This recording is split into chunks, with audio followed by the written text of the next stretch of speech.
First two batches of ex-Boko Haram fighters comprising 381 individuals are set for the proper reintegration into their respective state, as over 130,000 insurgents and their families have surrendered since the inception of Operation Safe Corridor.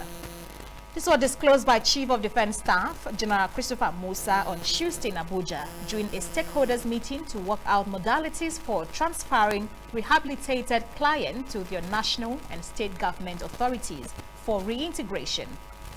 The CDS, who was represented by the Chief of Defense Policy and Plans, AVM Sayo Latunde, noted that Operation Safe Corridor was launched in response to the large-scale surrender of Boko Haram and Islamic State of West African Province members, which was driven by well-coordinated efforts from all stakeholders.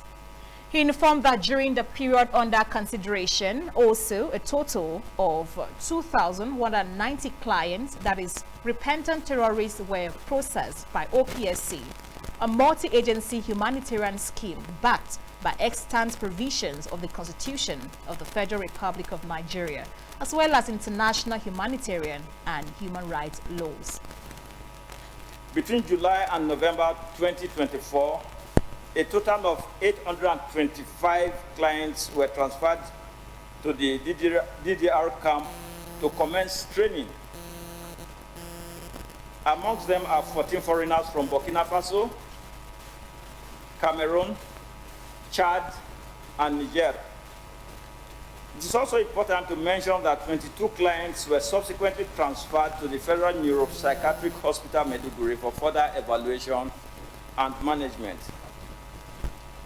Our purpose here this morning, therefore, in line with the directive of the Chief of Defense Staff, who is also the National Chairman of Operation Safe Corridor National Steering Committee, is to work out modalities for the smooth transfer of the clients presently in the camp to their national and state authorities for reintegration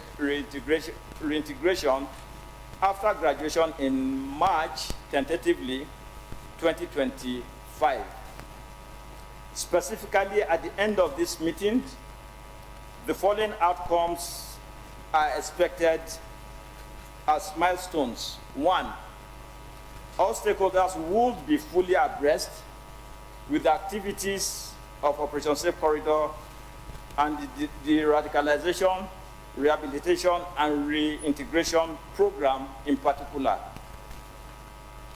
The state authorities and ministry departments and agencies would know in specific terms the roles they would play in the transfer as well as reintegration process of the clients.